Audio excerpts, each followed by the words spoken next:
Bienvenue dans la deuxième partie de notre épisode sur l'histoire des cathares au Moyen-Âge. Jusqu'ici, on a surtout parlé de leur histoire au sens large, le contexte d'apparition de l'hérésie et son développement jusqu'à sa destruction finale par le rouleau compresseur de la croisade, puis par le travail de fourmi réalisé par l'Inquisition.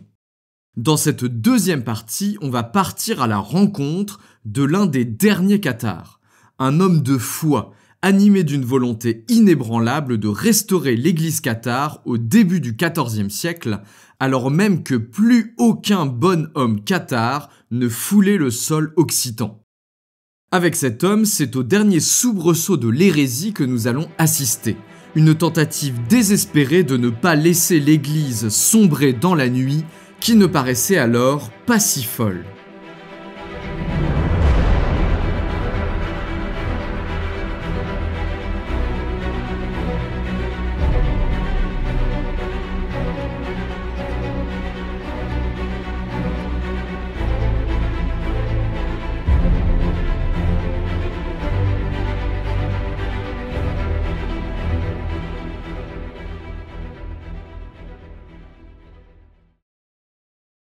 Notre histoire commence dans le pays du Sabarthès, au cœur de ces rudes terres pyrénéennes, de ces vallées reculées où l'hérésie cathare avait jadis prospéré et résisté. Le Sabarthès, autour de la ville de Tarascon, est un territoire du puissant comté de Foix. Troisième larron du trio de principautés rebelles, aux côtés de ses malheureux voisins de Toulouse et de Carcassonne, que les croisades avaient laissé exsangues, le comté de Foix avait réussi, lui, à surfer sur la déferlante des barons du Nord sans y laisser trop de plumes. Il faut dire que les comtes de Foix étaient de véritables maîtres équilibristes. Possessionnés à la fois dans le royaume de France et dans le royaume d'Aragon, ils savaient jouer de cette double appartenance pour contrebalancer les tendances ombrageuses de l'un ou l'autre de leur souverain. C'est grâce au talent de son prince que le comté de Foix avait ainsi pu demeurer un refuge pour la foi cathare et garder les inquisiteurs au large. En cette fin de XIIIe siècle, l'Inquisition avait pourtant réussi à atteindre son objectif ultime. Plus un seul bonhomme cathare ne foulait désormais la terre occitane. Même dans cette haute vallée de l'Ariège, même dans les alpages les plus reculés du Sabarthès, la foi cathare n'était plus qu'un souvenir. Un souvenir douloureux, sans aucun doute, et encore bien vivant, car la génération qui possédait les fermes et les troupeaux de moutons dans les années 1270 avait connu les derniers bonshommes. Elle n'était encore qu'au berceau lorsque la puissante forteresse de Montségur était tombée, et avec elle la dernière chance de sauver l'église cathare. Pourtant, pendant quelques années encore, les fidèles n'avaient pas perdu espoir. De l'autre côté des Pyrénées, dans la vicomté de Castelbau, tenue par le comte de Foix, des bonshommes vivaient peut-être encore. Des expéditions furent lancées et de nombreux croyants du versant français tentèrent de trouver cette espèce de dahu pyrénéen dont tout le monde parlait encore sans l'avoir vu.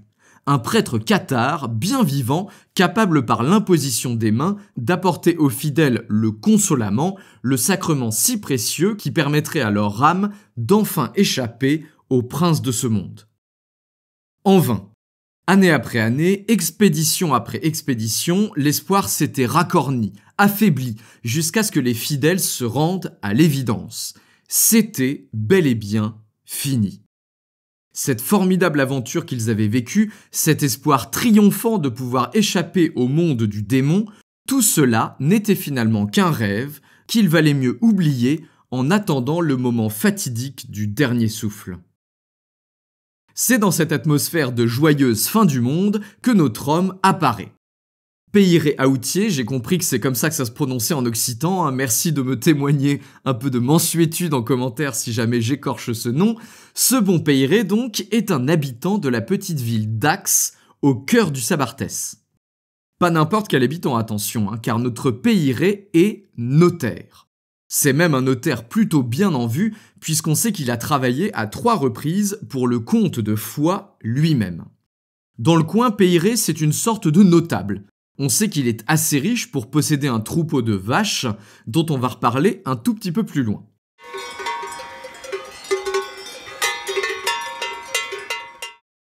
En dehors de son étude notariale, on peut dire qu'il a la belle vie.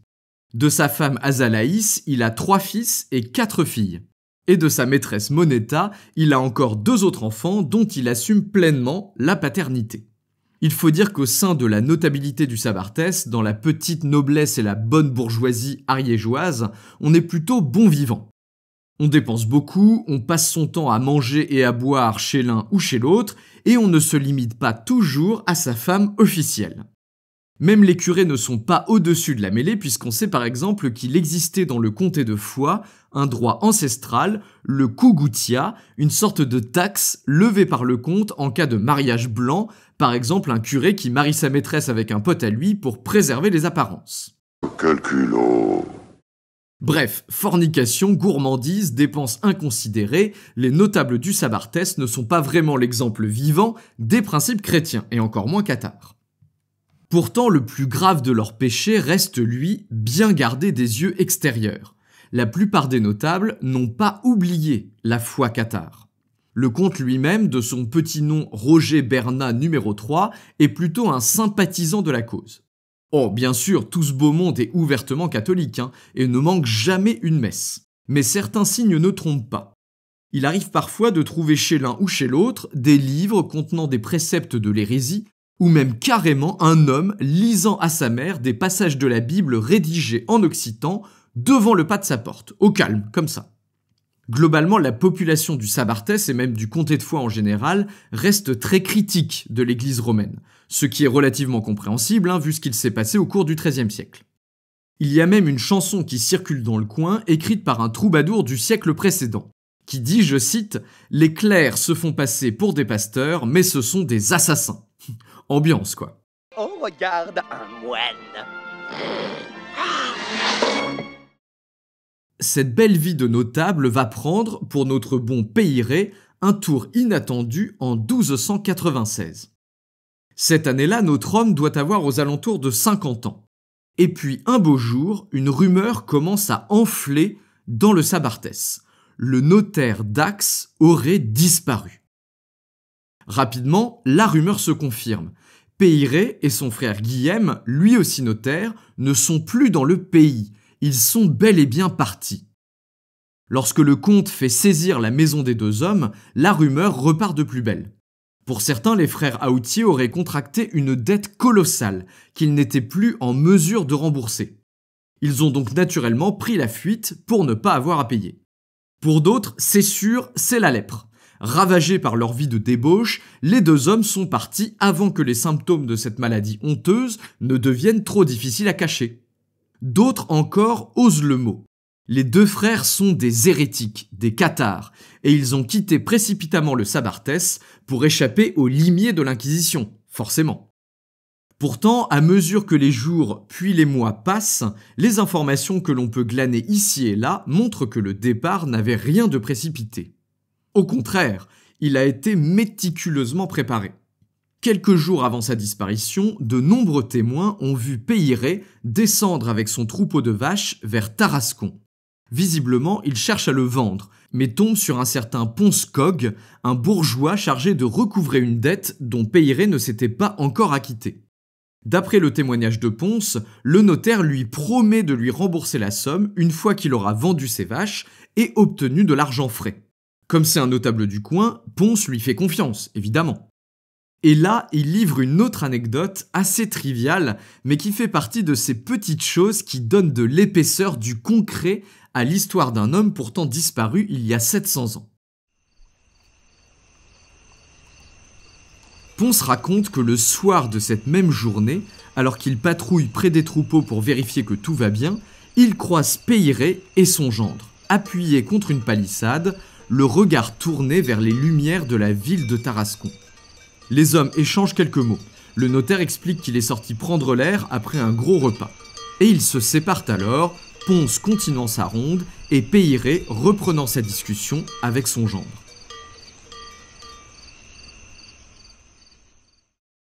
C'est la dernière fois qu'un habitant du pays pose les yeux sur le notaire. Le lendemain, Ponce cherche Peyret pour qu'il s'acquitte de sa dette, mais il n'est plus à Tarascon. Pensant qu'il a pu chercher à échapper aux créanciers, il avertit son compère Dax, mais celui-ci lui répond que le notaire n'est pas là-bas non plus. En croisant les témoignages, ils doivent se rendre à l'évidence. Peyret n'est plus en Sabarthès. Il est parti, mais nul ne sait dire où il va.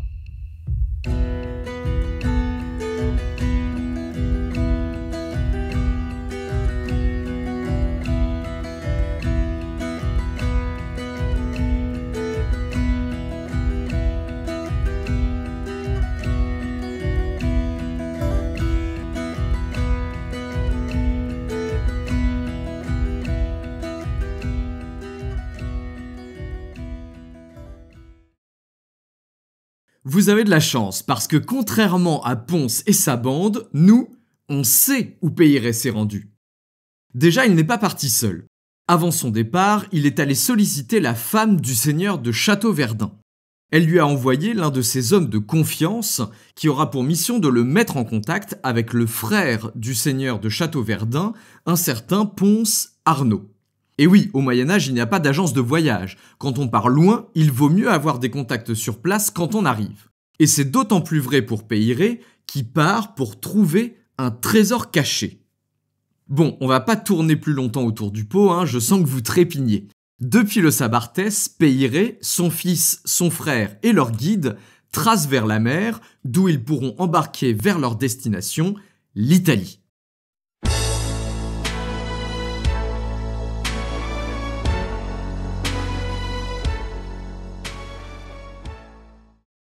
C'est plus précisément la Lombardie qu'ils visent, cette région nichée au cœur de l'arc alpin.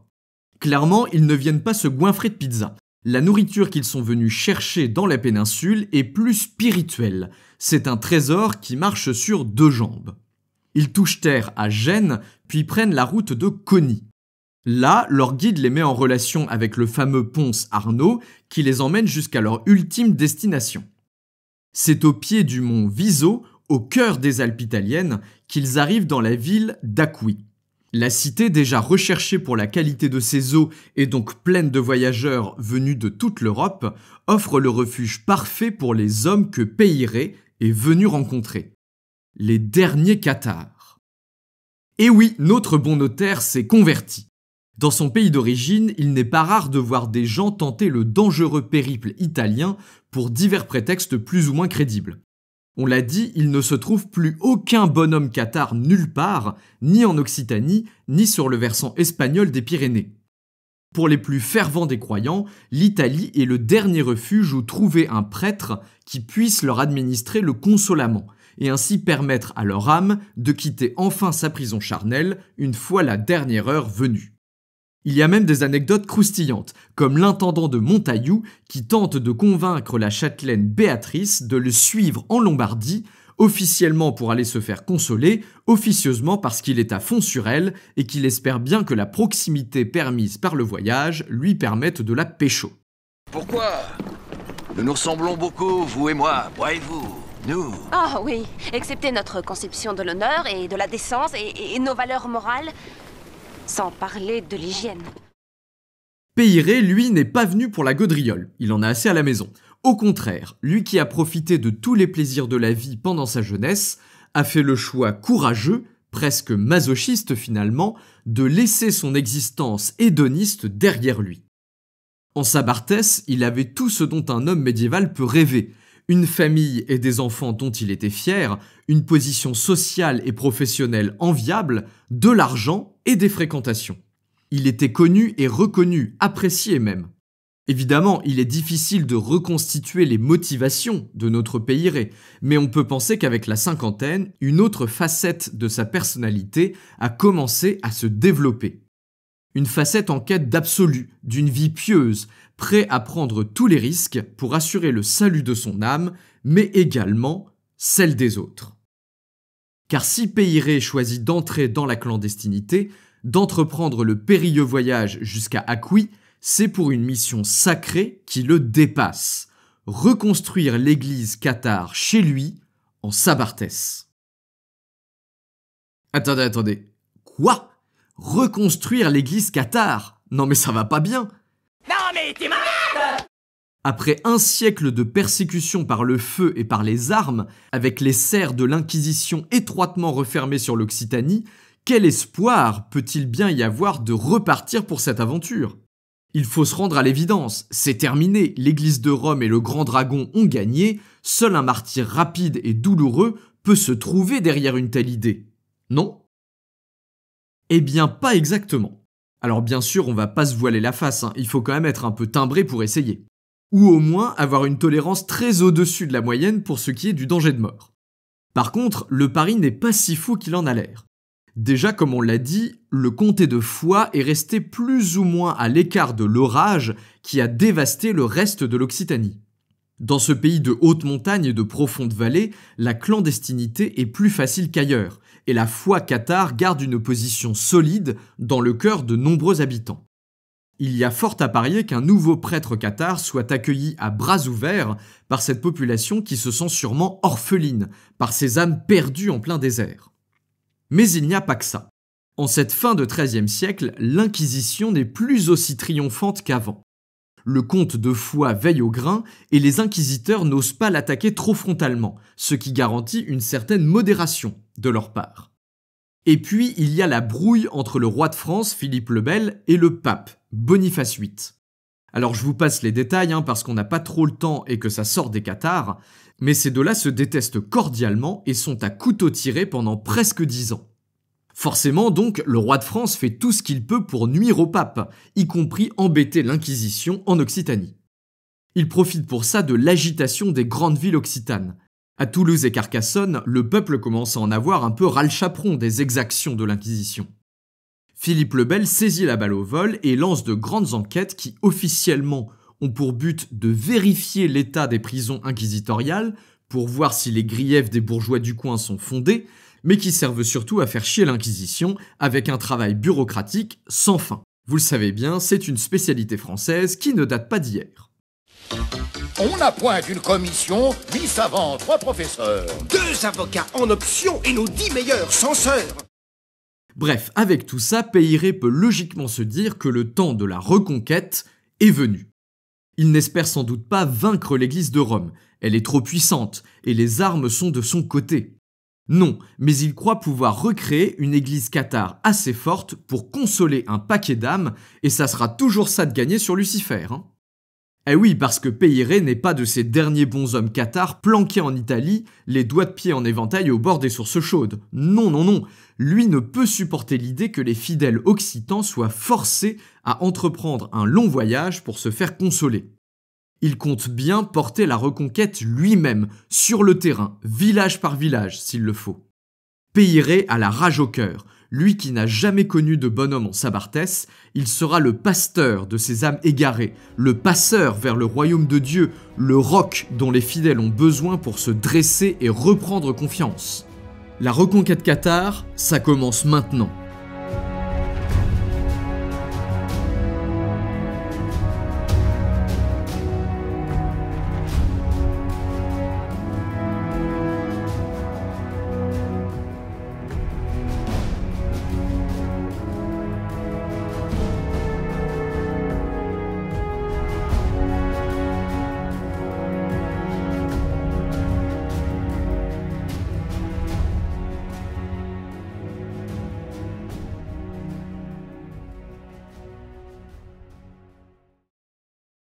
En 1299 ou 1300, les frères Aoutier, qui viennent de recevoir le consolamment, sont de retour en Occitanie. Ils sont chez eux, mais désormais dans une toute autre situation. Eux qui étaient connus comme le loup blanc doivent désormais se faire clandestins. J'aime beaucoup l'image que donne Anne Brennon dans son ouvrage sur Peyret Aoutier. Concrètement, c'est comme s'il se faisait parachuter en zone de guerre. Il ne manque pas d'amis, mais rapidement, il ne manquera pas d'ennemis non plus. D'ailleurs, malgré la discrétion dont les nouveaux bonshommes tout frais consolés en Lombardie font preuve à leur retour, la nouvelle se répand comme une traînée de poudre. Le territoire est immense, mais les structures sociales sont très fortes. Tout le monde connaît tout le monde et aucun secret n'est gardé éternellement. Heureusement pour lui, Peyret trouve dès son arrivée une aide bienvenue. Il a déjà toute sa famille, sa parenté, largement acquise à la fois Qatar, et qui dispose d'assez de maisons et d'argent pour commencer à structurer le réseau clandestin. D'ailleurs, en le laissant partir, les bons hommes italiens ont fait un dernier cadeau à Peyret. Une forte somme d'argent qu'il doit aller percevoir chez un changeur mis dans la connivence à Toulouse. Et oui, l'argent c'est le nerf de la guerre. Pour vivre sans attirer les soupçons, manger, se déplacer, louer des maisons, dédommager des amis, il en faut des thunes. Tenez par exemple, une des premières commissions que Peyret donne à son hôte en revenant au pays, c'est de lui acheter un rasoir. Pour ne pas attirer les soupçons, il faut que le bon homme garde une apparence soignée, mais ce serait trop dangereux d'aller chez le barbier. C'est donc le premier point de chute de Peyret. Alors que son frère gagne le Sabartès, lui-même se rend dans la grande ville, à Toulouse, pour établir le contact avec le changeur. Avec la rumeur du retour arrivent également les premières menaces. Au printemps 1300, le neveu de Peyret reçoit un message d'urgence de son frère, un dominicain qui vit au couvent de Pamiers. Un de ses collègues dominicains lui a rapporté l'arrivée d'un homme, un certain Guillaume d'Anjan, clamant à qui voulait l'entendre qu'il savait où se cachaient les bons hommes et qu'il pouvait y mener l'inquisition. Apparemment, le dit d'Anjan avait réussi à se faire introduire auprès de notre bon Peyret en feignant d'être un fidèle cathare. Pour le réseau qui est en train de se constituer, la menace est gravissime. Si l'Inquisition reçoit ce traître, elle pourrait rapidement mettre la main sur Peyret et réduire à néant les efforts déjà entrepris. La reconquête stoppée net après seulement quelques mois, ça serait une véritable catastrophe. Heureusement, le réseau cathare se mobilise pour agir avec un objectif clair, supprimer la menace. Guillaume d'Anjan est repéré dans la ville d'Ax par des membres du réseau clandestin qui entrent en contact avec lui et lui proposent de le mener jusqu'au refuge de Peyret à Larnah. Aussitôt, d'Anjan accepte et décide de les suivre.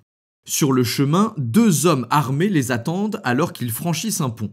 Le traître est saisi et chargé sur une mule en direction des montagnes. Pour d'Anjan, le chemin s'arrête là. Après avoir avoué son crime, il est précipité dans un ravin.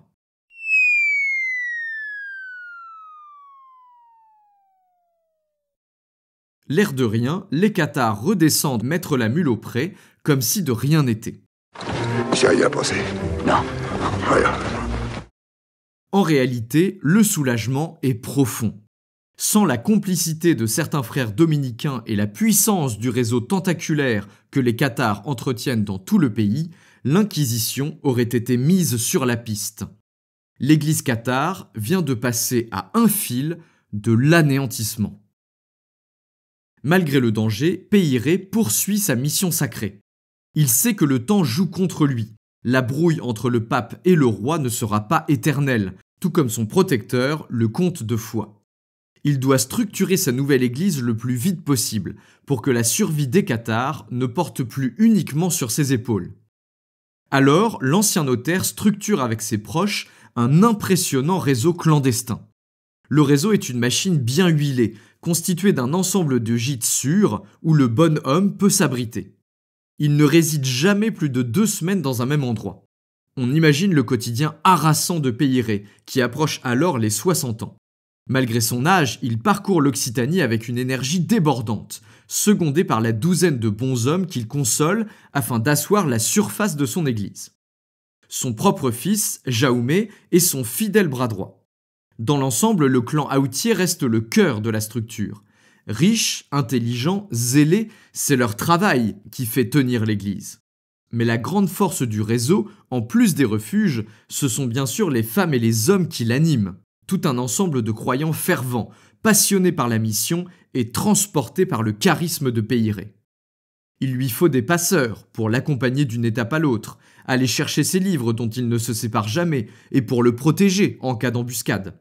Certaines étapes deviennent de véritables nœuds du réseau clandestin. Verdun en Lauragais, presque entièrement cathare, Limoux, la ville lainière par où passent tous les bergers du coin, Larnah ou encore Arques. Le réseau s'étend, se consolide grâce à l'argent qui transite par le changeur Ulzaguier à Toulouse et par Martin Frances, le banquier qui tient négoce à Arques. Même si le Sabartès reste son territoire de cœur, c'est à Toulouse que Peyret recrute le plus. Pour se fondre dans la masse et ne pas attirer les soupçons, il jette son dévolu sur les quartiers les plus miséreux ou sur les nouvelles constructions hors des murailles. Les réunions se tiennent dans le quartier populaire de Saint-Cyprien et même dans une église conventuelle, celle de la Sainte-Croix, située hors de l'enceinte, qu'un prêtre catholique sympathisant met à sa disposition. Rue de l'Étoile, toute proche de la cathédrale, au cœur de la ville, le réseau entretient même une véritable maison commune, un lieu de passage vers lequel convergent les croyants du quartier. Et Peyret, parcourant inlassablement les différentes branches de son réseau en expansion, ne compte pas sa peine.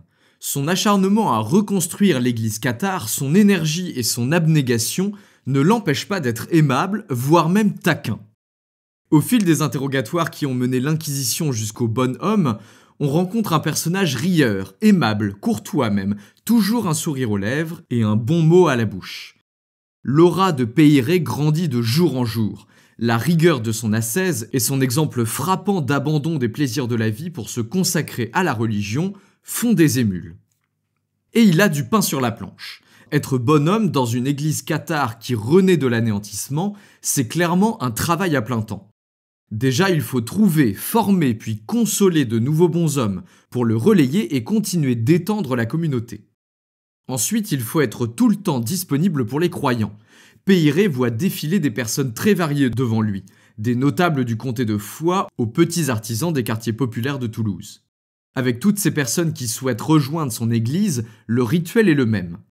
D'abord le méliorier, une sorte d'adoration rendue au bonhomme par l'impétrant, suivi du baiser de paix sur les joues puis sur la bouche.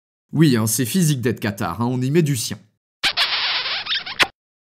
Puis le nouveau croyant passe une sorte d'accord, la convenanza.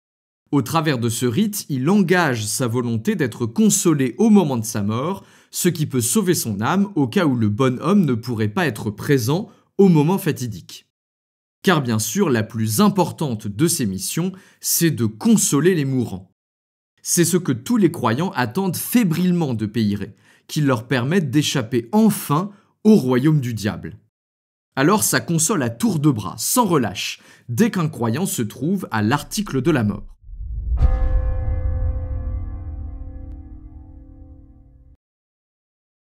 Et le plus difficile, c'est qu'il faut faire tout ça dans une sorte de jeu d'équilibriste éreintant. La plus grande discrétion est vitale, mais il faut dans le même temps s'ouvrir aux autres, recruter et instruire pour faire grandir la communauté. Parmi les centaines de petites histoires recueillies par l'Inquisition, ça fourmille d'occasions où ces deux impératifs se sont retrouvés affrontés. L'aspect des bonshommes est fréquemment modifié. On voit Peyret se déguiser en ouvrier, par exemple avec un outil sur l'épaule, en noble seigneur avec une épée au côté, ou encore en berger. Il joue un jeu dangereux.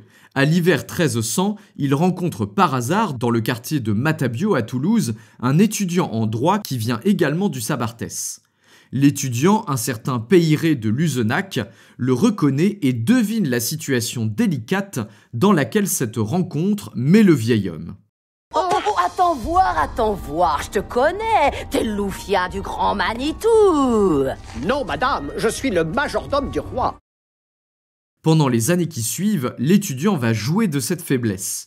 Oscillant en permanence entre menaces et volonté de rejoindre l'église, il extorque de nombreux avantages en nourriture ou en argent à l'église cathare, jusqu'à jouer un rôle majeur dans sa chute finale. Il faut constamment être sur ses gardes.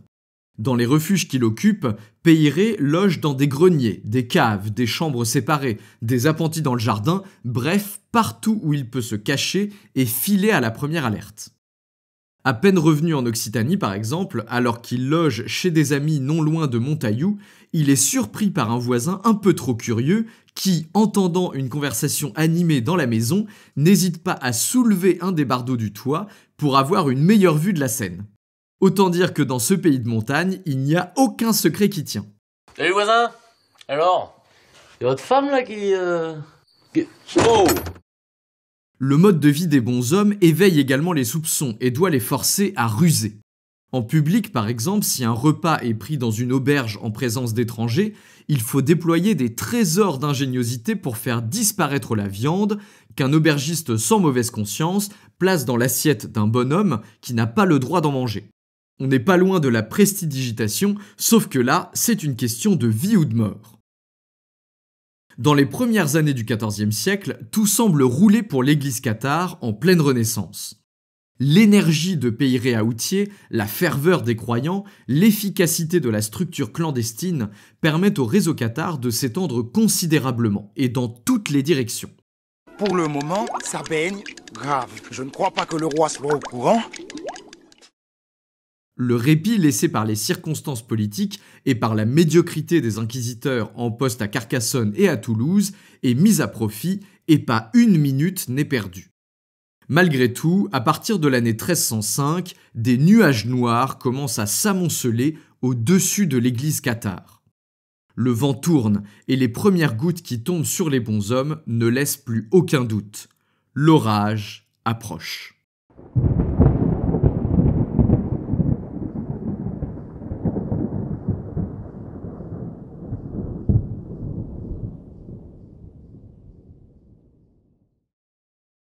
Pour les bonshommes, le répit prend fin de la même manière qu'il avait commencé. À partir de 1304, les relations entre le roi de France et le pape se réchauffent. Dans un cruel revirement typique de la realpolitik de Philippe le Bel, la couronne fait pendre en 1304 les meneurs de la révolte de Carcassonne qu'elle soutenait depuis l'été 1303 face à l'Inquisition. Par ailleurs, le comte de Foix, Roger Bernat III, est mort en 1302. Peyret-Aoutier l'aurait consolé sur son lit de mort. Sans doute, alors qu'il rendait son devoir religieux, songeait-il à ce que cette perte voulait dire pour sa petite église encore fragile. Le successeur, Gaston Ier, n'a pas la même sympathie que son père pour l'hérésie. Le rempart se brise. C'est dans ce contexte menaçant qu'un nouvel inquisiteur arrive en poste à Carcassonne en 1305. Le frère dominicain Geoffroy d'Ably est d'une autre trempe que les médiocres enquêteurs qui l'ont précédé. Intelligent, perspicace et tout entier dévoué à sa mission, il compte bien profiter des nouvelles conditions politiques pour traquer les hérétiques avec toute l'efficacité dont il est capable. Sa première surprise sera d'ailleurs de remarquer que l'église cathare est très structurée et surtout bien vivante. On imagine qu'il tombe de haut, lui qui pensait arriver dans un territoire agité de braises presque éteintes. À partir de 1307, Geoffroy d'Ably va être rejoint dans son combat par le nouvel inquisiteur de Toulouse, le docteur en théologie Bernard Guy. À eux deux, ils vont se livrer à une véritable guerre contre l'hérésie, un duel à mort dont l'issue ne laisse aucun doute.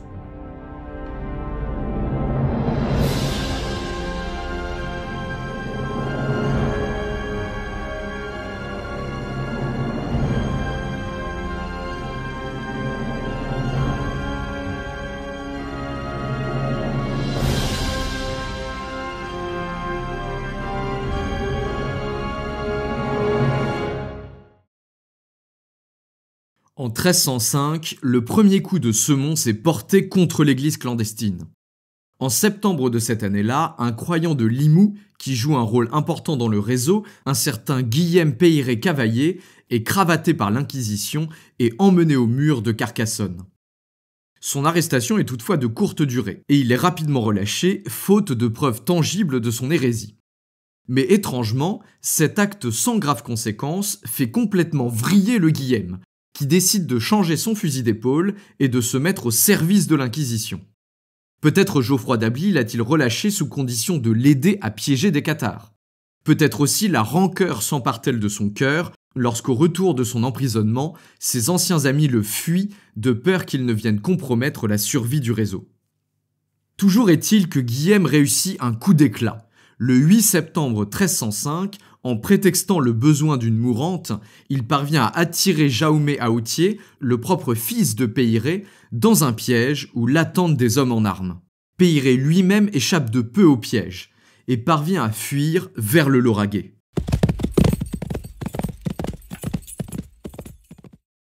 La machine se met alors en mouvement. Désormais, tous les moyens sont alignés, prêts à agir. En novembre 1305, un vaste coup de filet conjoint est organisé par les inquisiteurs de Carcassonne et de Toulouse. Plusieurs villages du Lauragais, dont le nid d'hérétiques de Verdun en Lauragais, ainsi que certains endroits en Ariège et même à Toulouse, sont investis et perquisitionnés. Peyret fuit de plus belle, avec parfois quelques jours d'avance seulement sur les inquisiteurs et leurs limiers. Malgré les mâchoires de l'Inquisition qui claquent à ses trousses, le bonhomme ne faiblit pas. Il semble bien que la foudre soit tombée à côté cette fois. Après seulement quelques mois de détention, Jaume Aoutier parvient à s'enfuir du mur de Carcassonne. Bon, il faut dire que la prison inquisitoriale tenait visiblement plus de la passoire que du coffre-fort.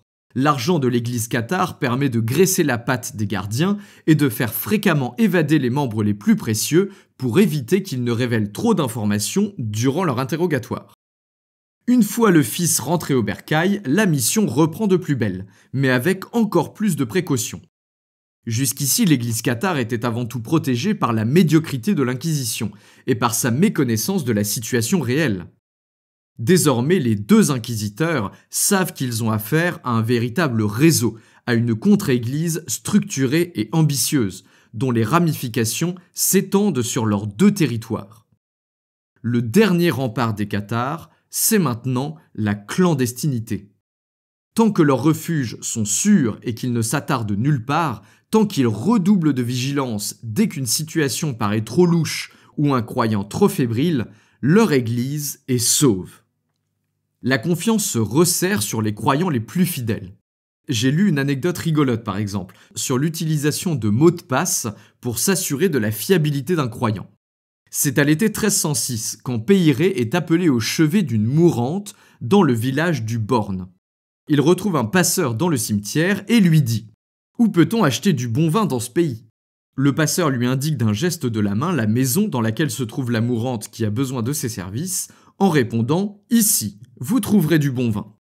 Une fois le mot de passe échangé, Peyret peut officier et remplir sa périlleuse mission. L'histoire ne dit pas toutefois s'il y avait vraiment du bon vin à la clé.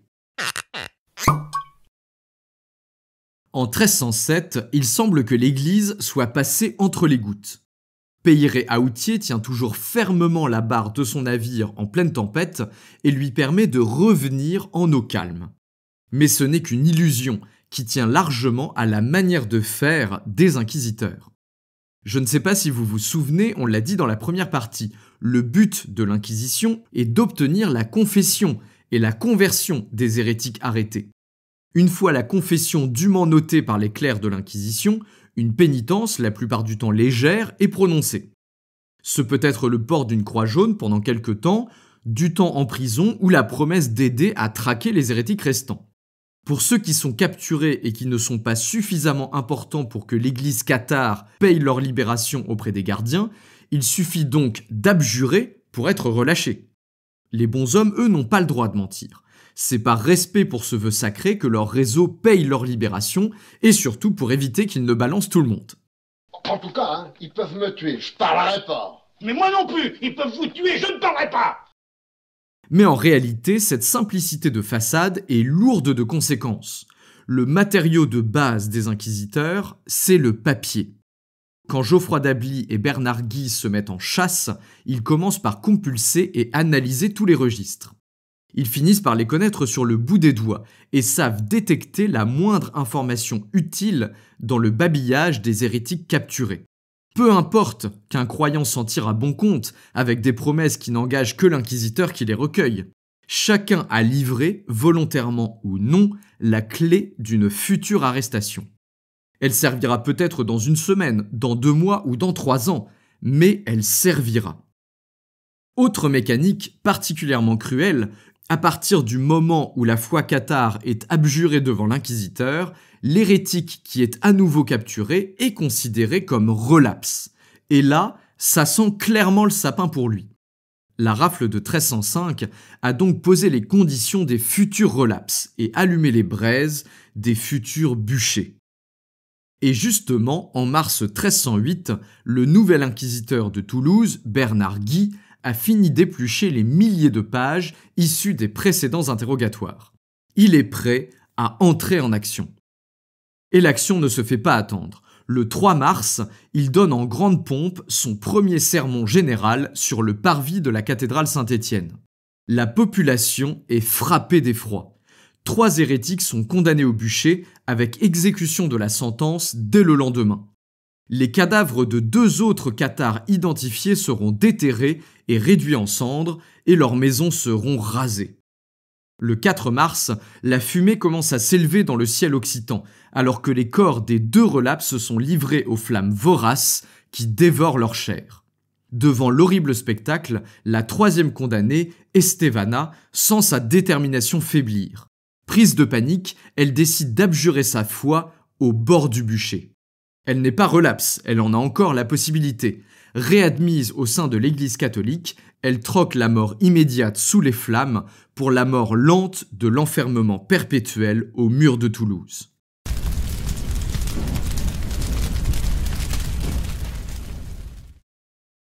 Pendant que les flammes font rage à Toulouse, la machine continue d'avancer. À l'été 1308, c'est le neveu de Peyret qui est capturé et qui commence à dénoncer à tour de bras. Au même moment, l'ancien étudiant du Sabartès, celui que Peyret avait croisé par hasard lors de son retour en Occitanie, le fameux Peyret de Luzenac, sent le vent tourner. Il passe alors à l'Inquisition avec armes et bagages, en livrant au passage une copieuse déclaration écrite reprenant tout ce qu'il sait du réseau clandestin. Avec ce roi des taupes, Bernard Guy et Geoffroy d'Ably avancent à pas de géant. Dans la même année 1308, sans que la date exacte soit connue, ils parviennent à mettre la main sur Jaume, le propre fils de Peyret. Pour eux, c'est une victoire éclatante. Enfin, ils tiennent un bonhomme, et sans doute le plus influent après son père. Cette fois, il n'y aura pas d'évasion, ni d'échappatoire. Les inquisiteurs ne veulent pas le laisser filer, et l'église cathare n'est plus en mesure de voler à son secours. Il est livré aux flammes le 3 mars 1309 sur les rives de l'Aude à Carcassonne. Quelques semaines plus tard, le 25 mai, Bernard Guy poursuit sa litanie de condamnation.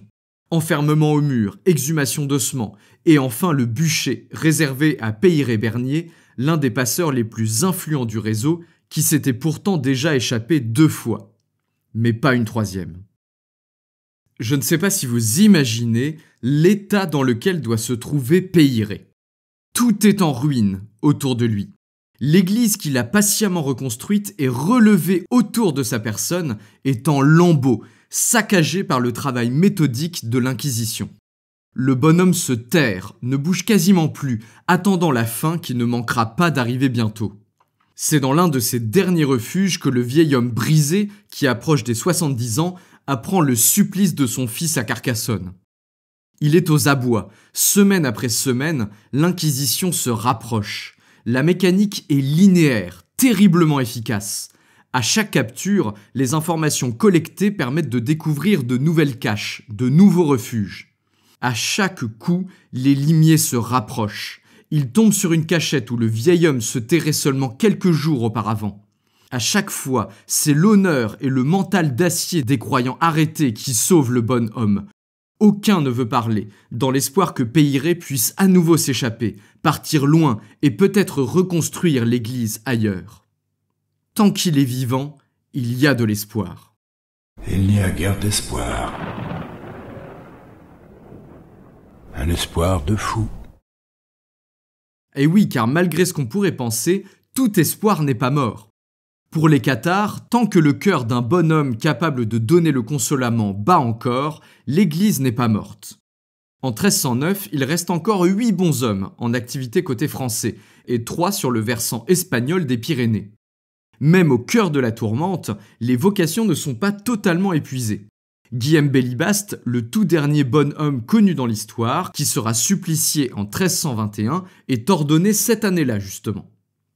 Et pourquoi Peyret ne fuit-il pas d'ailleurs ? Il pourrait encore gagner les montagnes, profiter des passeurs fidèles pour se réfugier côté espagnol, où l'Inquisition est beaucoup moins efficace. Peut-être son âge avancé et le poids d'une vie passée sur les chemins à se nourrir de pain et d'eau l'empêche-t-il de tenter ce voyage périlleux ? Ou peut-être tout simplement, sait-il que son heure est venue ? Il a ordonné de nouveaux bonshommes dans lesquels il place son espoir. Lui-même ne peut plus mener le rôle qu'il avait encore quelques années auparavant. Il sait que sa vie pieuse, dans le strict respect des principes évangéliques, permettra à son âme d'enfin fuir cet enfer terrestre. Alors sans doute préfère-t-il se résigner et attendre que les chiens de l'Inquisition le débusquent enfin pour en finir.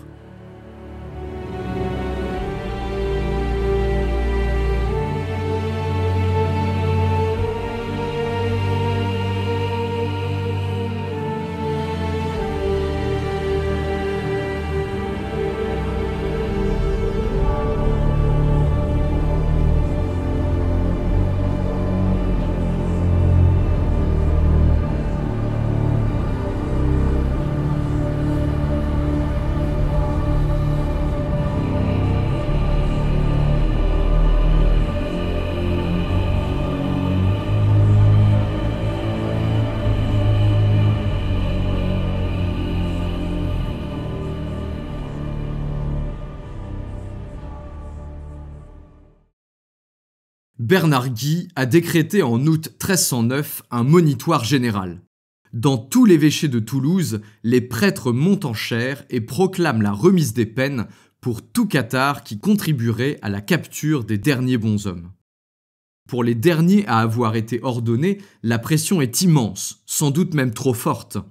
Sens Mercadier, l'un des derniers bonshommes à avoir été ordonné, qui n'est encore qu'un jeune homme, n'est plus capable d'encaisser cette pression.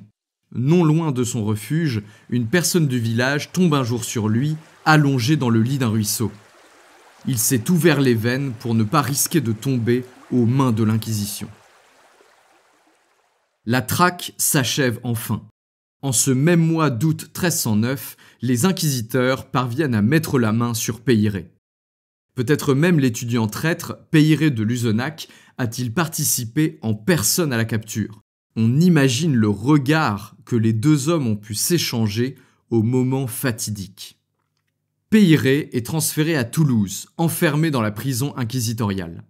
Pour son geôlier Bernard Guy, l'occasion est trop belle. Il compte bien l'exploiter à fond. Que ce soit par une confession spectaculaire, peu probable, ou par un supplice exemplaire, la tête de l'Église hérétique tombera.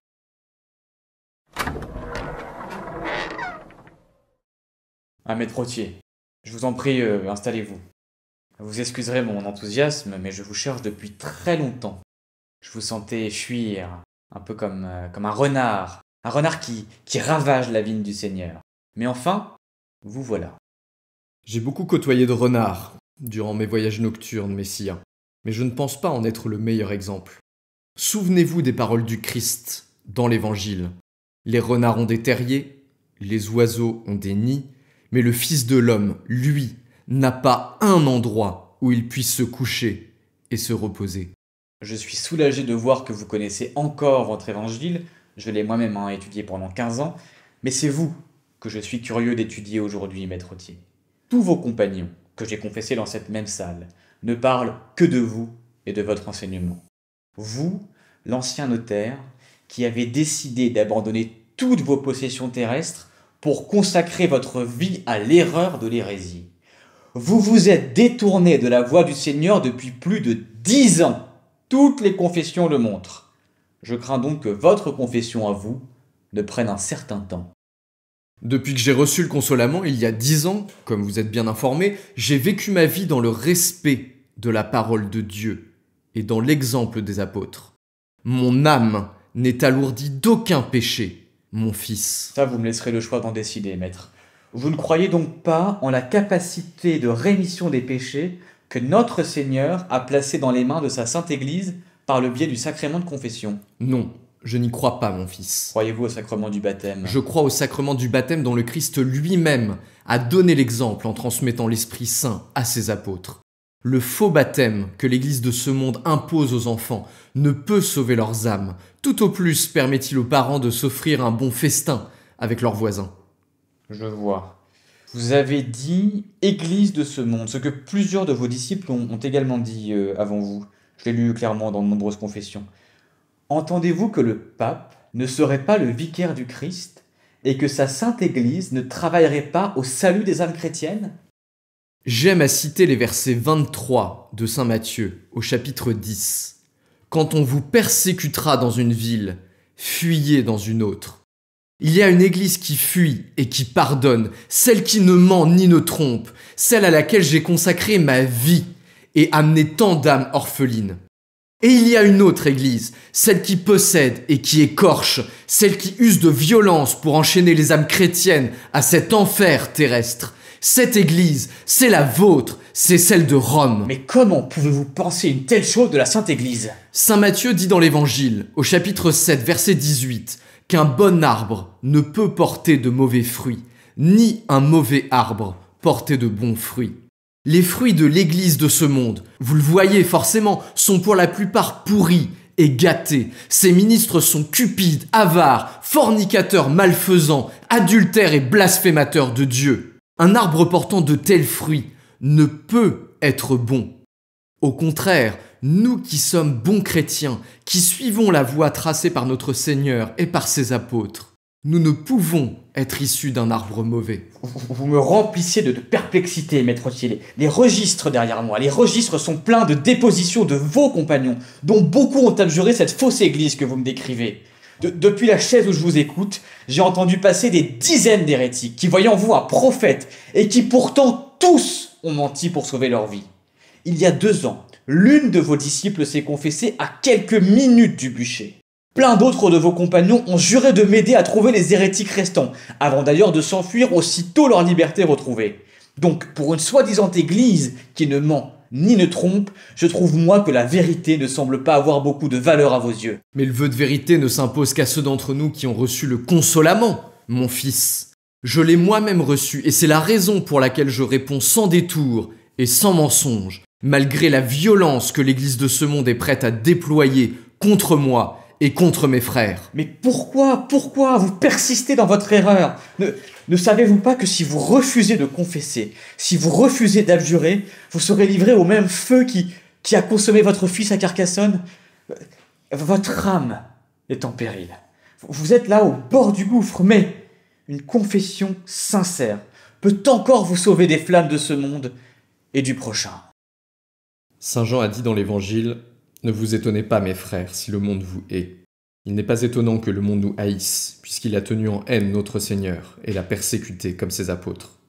Ceux qui sont bons et qui veulent garder leur foi avec constance se laissent crucifier et lapider lorsqu'ils viennent au pouvoir de leurs ennemis, et ils refusent de renier un seul mot de la foi solide qu'ils tiennent. » Mais vous vous obstinez donc à maintenir vos erreurs, vous persistez à nier le baptême des enfants, vous persistez à nier le sacrement de l'Eucharistie, la transsubstantiation, la rémission des péchés par notre Sainte Église.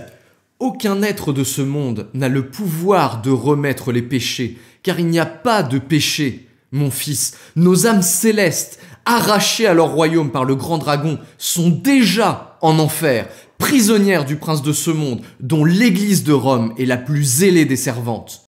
Ce que les prêtres appellent péché, je l'appelle moi le poids de la chair. C'est ce monde corrompu et tordu qui retient les âmes dans leur enveloppe charnelle. Note ça. Même toi, mon fils, malgré ton allégeance à la basilique du diable, tu seras également sauvé. Si tu embrassais aujourd'hui la véritable évangile que je prêche en m'écoutant et qu'un de tes valets te tuait demain, tu serais même sauvé avant moi. Bon, écoute. Te reconnais-tu dans cette sentence? Toi, Perrotier, en tant qu'hérétique manifeste, tu as tenu et observé la vie, la secte, le rite et la foi, ou pour mieux dire la perfidie de ces hommes qui affirment être les seuls bons chrétiens, et que la sacro-sainte Église romaine poursuit et condamne comme hérétique, parfait ou consolé, ou pour mieux dire désolé.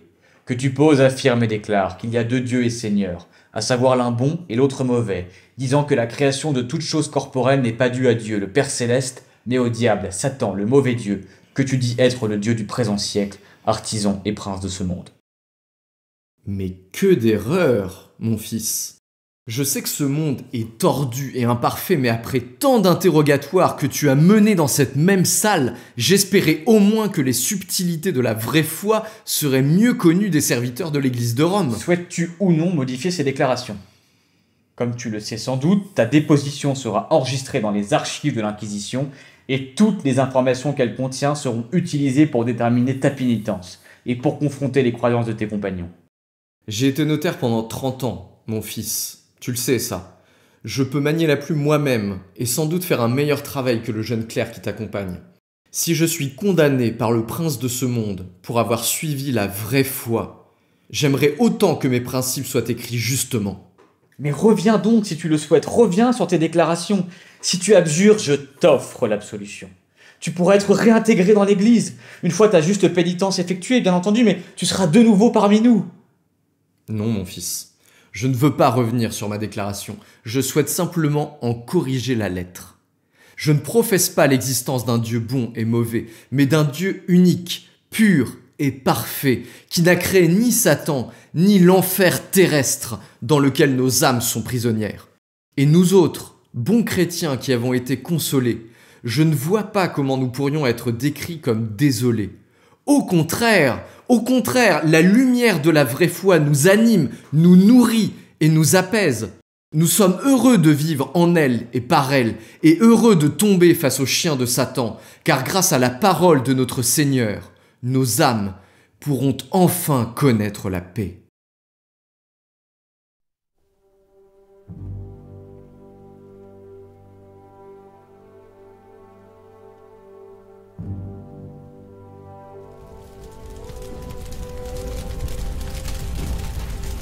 Le 10 avril 1310, Peyret monte sur le bûcher, au milieu des cendres de son église.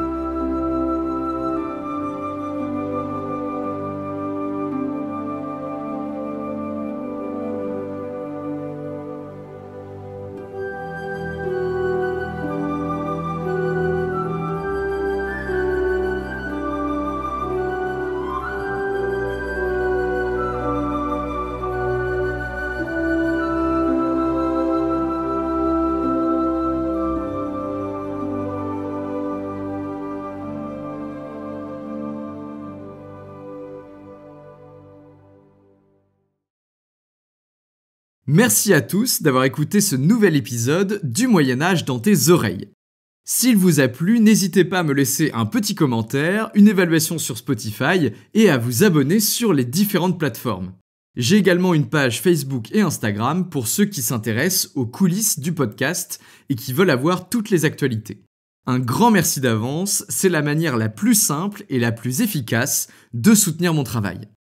Je tenais également à remercier Anne Brennon, une des grandes historiennes françaises du phénomène cathare, puisque j'ai abondamment utilisé ses travaux pour faire cet épisode en 2 parties, notamment pour la deuxième, puisqu'elle raconte brillamment toute cette histoire dans un ouvrage entier consacré à Peyret-Aoutier, que je vous recommande chaudement si l'histoire vous a plu.